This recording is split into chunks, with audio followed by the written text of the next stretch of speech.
pessoal, tudo bem com vocês? Graça e paz a todos. Nós estamos aqui para mais um vídeo no canal e esse vídeo é mais um do quadro Aprendi com a Bíblia, onde eu tenho compartilhado com vocês as lições e aprendizados que eu tenho extraído das minhas releituras da Bíblia. E hoje, nesse vídeo, eu vou trazer para vocês as 11 lições e aprendizados que eu extraí do livro de 2 Reis.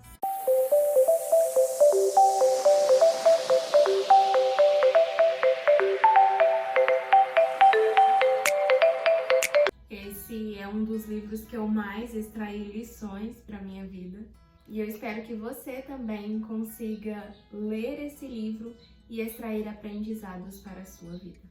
Vamos lá para a primeira lição do livro de 2 Reis, que é confiar em Deus. Confiar em Deus é crer no inacreditável. E nós vemos isso lá no milagre do azeite, né? E é interessante porque aquela mulher, ela precisou confiar em Deus, ela precisou crer que o impossível se tornaria possível pelo poder de Deus. E muitas vezes é isso que falta na nossa vida, é uma verdadeira confiança, né? Uma verdadeira crença no poder de Deus. Deus, ele pode fazer impossíveis, coisas improváveis humanamente. E a gente precisa dessa confiança nele e no seu poder. A segunda lição, lá de 2 Reis, é que Deus é um Deus de justiça. E nós vemos isso a partir da morte de Jezabel e de toda a família de Acabe, né? Lá a gente percebe no livro uma história de pessoas que abandonaram os caminhos de Deus, que se voltaram contra ele e contra os seus. E naquele momento eu imagino que o povo de Israel, eles se perguntavam se a justiça de Deus não seria feita, né? Eles estavam sob o poder de pessoas que estavam afastadas do caminho de Deus e se voltando cada vez mais contra ele. Mas no momento certo, Deus agiu e fez a justiça dele contra Jezabel, né, aquela mulher perversa, e contra Acabe e toda a sua família. O fato é que Deus é um Deus justo e ele faz justiça no tempo dele. Muitas vezes nós não temos paciência para esperar a justiça de Deus. Mas o fato é que nós não precisamos buscar justiça por nossas próprias mãos. Nós podemos ficar quietos e esperar, porque Deus é um Deus de justiça. A terceira lição de 2 Reis é: o pecado tem suas consequências, ainda que demore. E nós vemos isso a partir do exílio de Israel, né? Lá no final do livro a gente já começa a ver sobre o exílio de Israel. E a gente percebe que desde lá, Êxodo, né? Deus, ele pede, né, que Moisés e depois os outros líderes de Israel repreenda o povo de Israel para que eles não se desviem dos caminhos do Senhor, porque isso teria consequências. E a gente vê ao longo de toda essa jornada Deus repreendendo o povo através das suas mensagens pelos profetas, para que eles obedecessem aos mandamentos dele e não se desviassem do seu caminho.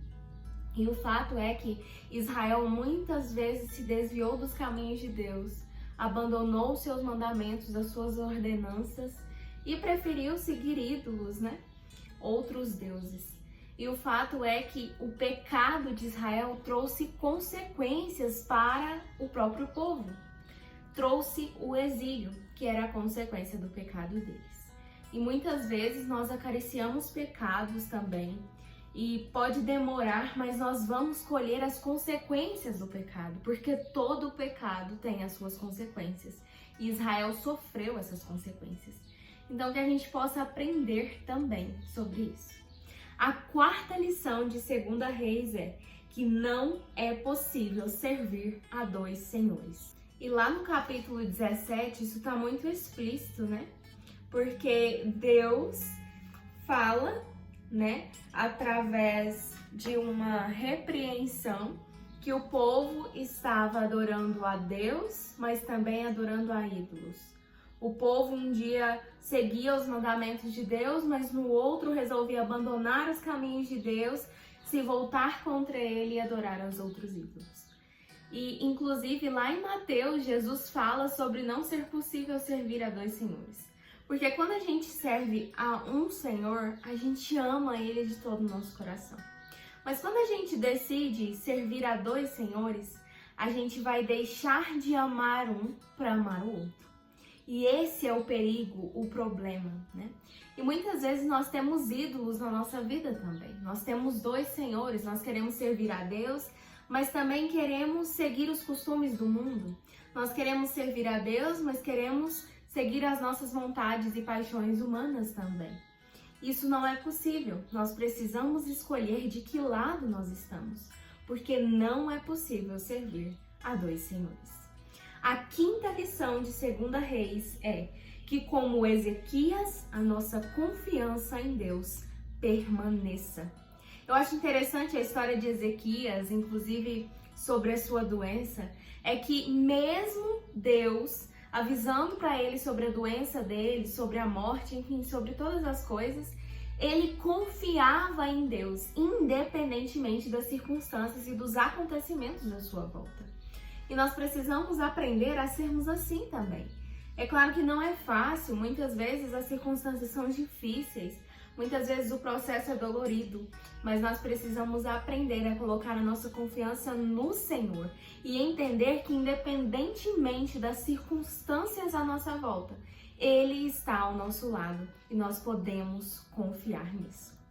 A sexta lição de 2 Reis é que, diante de afrontas, o melhor a se fazer é permanecer calado. E essa lição é sobre um episódio muito interessante que está lá no capítulo 18 de 2 Reis, quando Senaqueribe ameaça Jerusalém. E o povo permanece calado diante das afrontas de Senaqueribe. Isso é muito interessante, porque o povo de Deus se cala diante das afrontas de alguém que está contra ele. E muitas vezes na nossa vida também a gente tem que lidar com afrontas de pessoas, porque nós somos cristãos, porque nós somos servos de Deus. E é claro que não é fácil, nós precisamos de domínio próprio, que só vem a partir do poder do Espírito Santo, né, para isso. Mas diante das afrontas nós precisamos aprender a nos calar, a permanecer em silêncio e deixar que Deus faça a justiça dele. A sétima lição de 2 Reis é que a nossa casa seja colocada em ordem.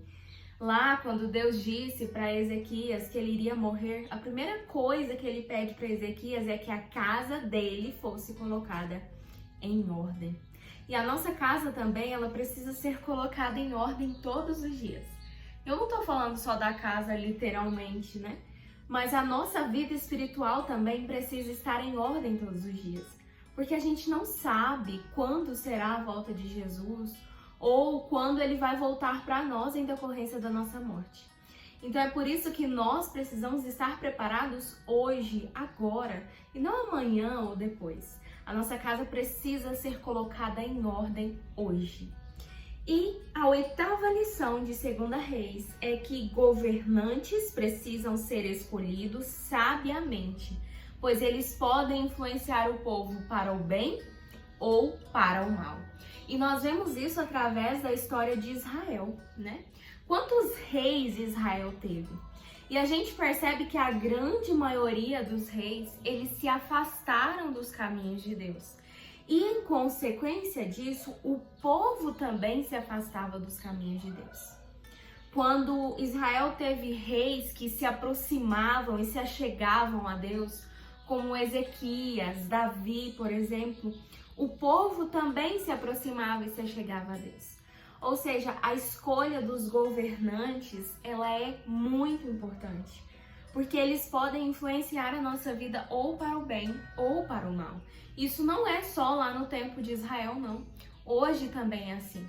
Nós precisamos ser sábios com a sabedoria divina para escolhermos os governantes. E a nona lição de 2 Reis é que as escolhas dos pais influenciam os filhos ou para o bem ou para o mal também, né? Esse é um conselho para os pais, porque quando nós vemos na história de Israel reis que tiveram seus filhos e os reis abandonaram os caminhos de Deus e se afastaram dele, os filhos seguiram os mesmos caminhos dos pais.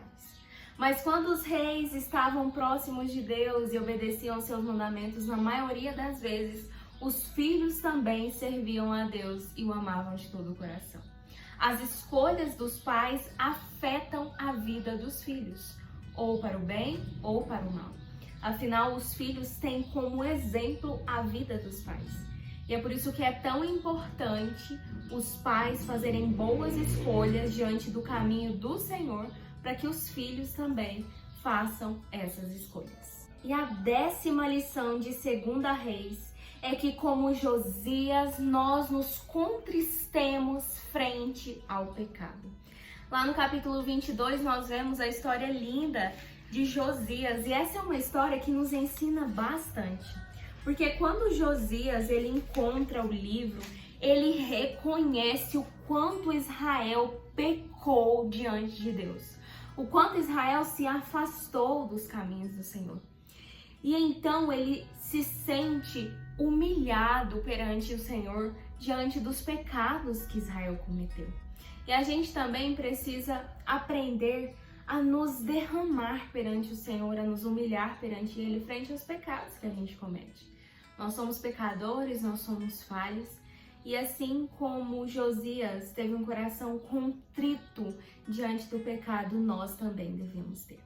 A 11ª e última lição aqui desse vídeo de 2 Reis que eu trago para vocês é que uma reforma é necessária se nós queremos verdadeiramente servir a Cristo em nossa vida. Isso a gente se encontra lá no capítulo 23 de 2 Reis. Josias, ele encontra o livro, ele se sente contrito frente ao pecado e ele convoca o povo também para ouvir o que estava naquele livro, ter o coração contrito frente ao pecado também. E ele chama o povo para uma reforma, para uma mudança, uma transformação de vida. E se nós queremos verdadeiramente sermos servos de Deus, sermos cristãos, seguidores de Cristo, nós precisamos de uma reforma na nossa vida também, de uma transformação do que nós falamos, pensamos, vestimos, enfim, da nossa vida como um todo. E aí, gostou desse vídeo? Eu espero que sim. Oro para que o Espírito Santo tenha falado ao seu coração através desse assunto. Eu recomendo que você também faça a leitura de 2 Reis e extraia lições para a sua vida também. Um beijo, fiquem com Deus e até o próximo vídeo aqui no canal.